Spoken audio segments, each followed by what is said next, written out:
Guys, in this video we are going to see how to find the curl and divergence of the vector field. Here we have the vector field provided, that is e power x sin y comma e power y sin z comma e power z sin x.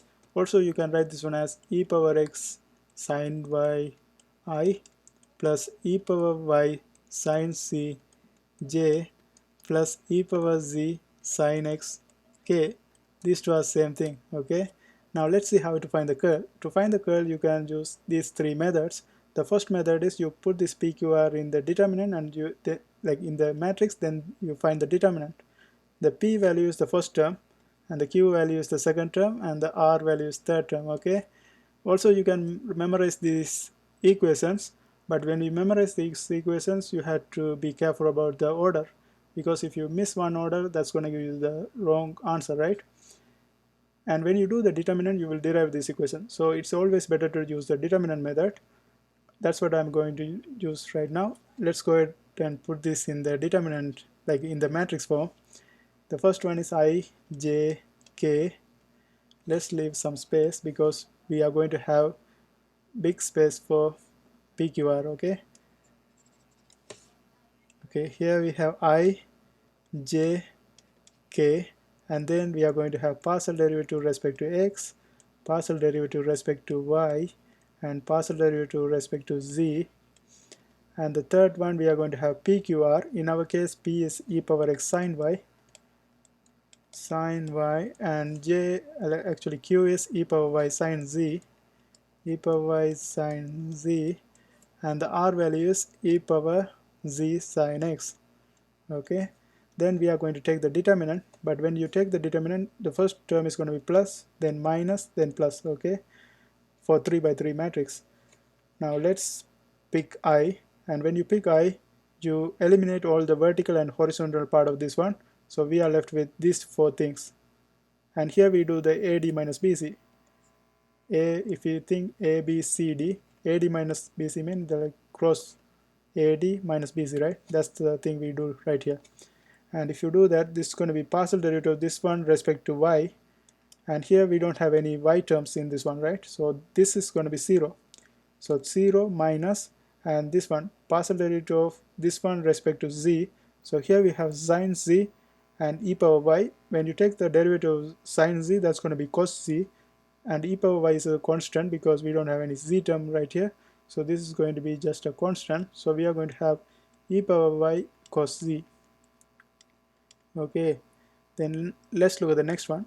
We have to put a negative. Let's put this one in bracket, and if we take the j component we have to eliminate all the vertical and horizontal part of this one, and we are left with this one. Okay, these two and these two. And if you take the partial derivative of this one respect to x, here we have a sin x, and that's going to become cos x. And here we have e power z, that's not going to change because we don't have any x, where x terms right here, so this is going to be just a constant, right? So this is going to turn into e power z cos x, and if you take this value like bz, this is going to be e power x sin y respect to z. There's no z terms right here, so this is going to be 0. So we are going to have ez cos x minus 0, right? And then we put a plus here.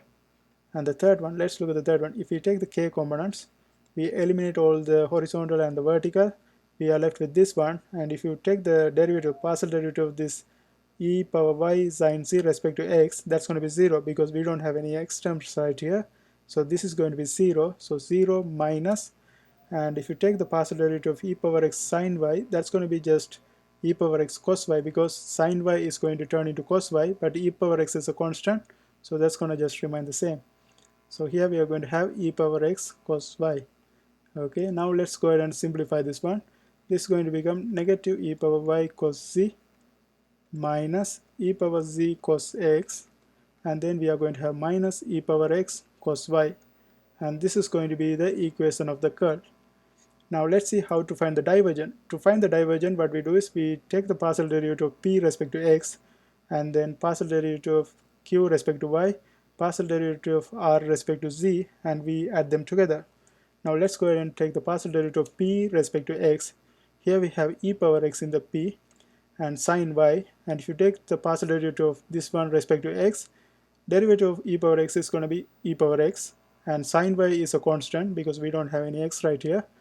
So this is going to just remain the same because e power x derivative just e power x, right?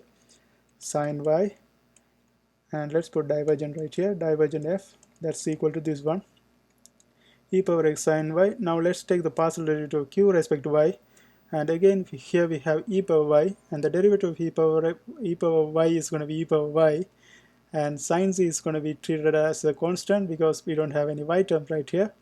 So this is still going to remain the same. We are going to have e power y sine z plus, if you take the partial derivative of r respect to z, this is going to be again e power derivative of e power z is still going to be e power z. So this is going to be just e power z. Sin x is going to be treated as a constant. So we just keep that one as it is. So this is going to be our divergent equation. And that's how we find curl and divergence of the vector field. I hope this helps. Thanks for watching.